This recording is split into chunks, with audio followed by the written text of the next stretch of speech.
மகாபெரிவா ஆச்சரணம். ஸ்ரீ லலிதாரகசேஷகஸ்திரநாமத்தில் வாக்தேவதைகள் அம்பிகையை மாத்வி பானாலசா என்றார்கள். மத்தா என்று சொல்லி அடுத்ததாக அவள் அக்ஷரங்களின் சுரூபமாகவே இருக்கிறாள் என்று சொல்வதற்காக மாத்ருகா வண்ண ரூபிணி என்று சொல்கிறார்கள். அப்ப என்ன நாமத்தை சொல்கிறார்கள் என்றால், ஓம் மாத்ருகா வண்ண ரூபிண்யை நமஹ. ஓம் மாத்ருகா வர்ண ரூபிண்யை நமஹ.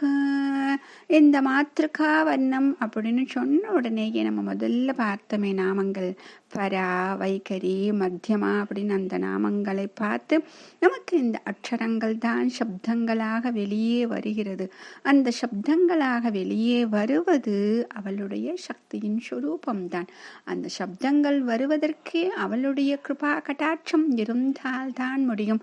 அதனால் தான் நமக்கு இத்தனை வாக்கு சக்தியை கொடுத்த அவளை நாம் சதா சர்வகாலமும் அவள் புகழை பாடிக்கொண்டும் பஜனை செய்து கொண்டும் இருக்க வேண்டும் என்று சொல்கிறார்கள். அப்ப சமஸ்கிருதத்துல முதல் ஷாவரை இருக்கக்கூடிய 51 எழுத்துக்கள் மாத்ருகா அக்ஷரங்கள். அப்ப இந்த அக்ஷரங்கள் தான் நம்ம சப்தங்கள் சொல்லியிருக்கோம். அப்ப அந்த சப்தஸ்வரூபமாகவே அவள் இருக்கிறாள் அப்படின்னு சொல்றாங்க. பெரியவா சொல்லும் பொழுது சொல்லுவார், இந்த 51 அக்ஷரங்களை மாத்ருகை அப்படின்னு சொல்லுவாங்க. மாத்ருகை அப்படின்னா தாயார் என்று பொருள் அப்படின்னு சொல்றது. அவள் மகாராஜ்ஞியாக இந்த அண்டவிண்டாட்ட ராஜ்ஞியாக இருந்தாலும் நம்முடன் பழகும் பொழுது என்ன ஸ்வபாவத்தோடு இருக்கிறாள் என்றால் மாத்ருகாபாவம். மாதா என்று நம்முடன் சகஜமாக பழகும் தாயார் வடிவத்தை கொண்டிருக்கிறாள்.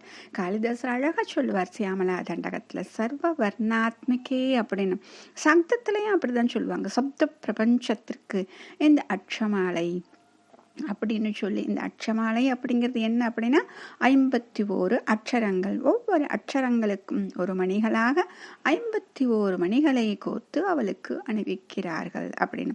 அது மட்டும் கிடையாது, இந்த அக்ஷரங்கள் எப்படின்னா பீஜாட்சர மந்திரம் அப்படின்னு சொல்லிட்டு அவ்வளவு சக்தி வாய்ந்தவளாக இருக்கின்றன. ஸ்ரீவித்யா மந்திரத்துல இதை சொல்லுவாங்க. நம்ம என்ன நினைக்கிறோம் அப்படின்னா, நாமங்களை வைத்துத்தான் மூல மந்திரங்களுக்கு சக்தின்னு நம்ம நினைக்கிறோம். அப்படி கிடையாது. சப்தங்களை வைத்துத்தான் மூல மந்திரங்கள். ஏன் அப்படின்னா, இதற்கு முன்னாடி நம்ம யோகினிகளை பார்த்தோம்.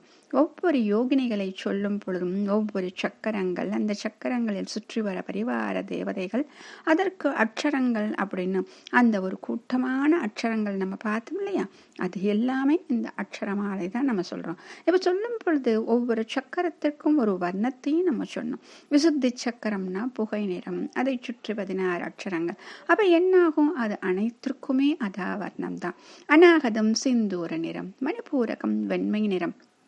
இப்படி ஒவ்வொரு வர்ணத்தை சொல்லி சொல்லி சொல்லும் பொழுதும் அந்த சக்கரங்களில் இருக்கக்கூடிய அந்த அக்ஷரங்கள் அதே வர்ணங்களாக கொண்டிருக்கின்றன. இப்படிப்பட்ட மாத்ருக்கையாக அக்ஷரஸ்வரூபமாக இந்த அம்பிகை இருக்கிறார். மகாபெரிவா ஆச்சரணம்.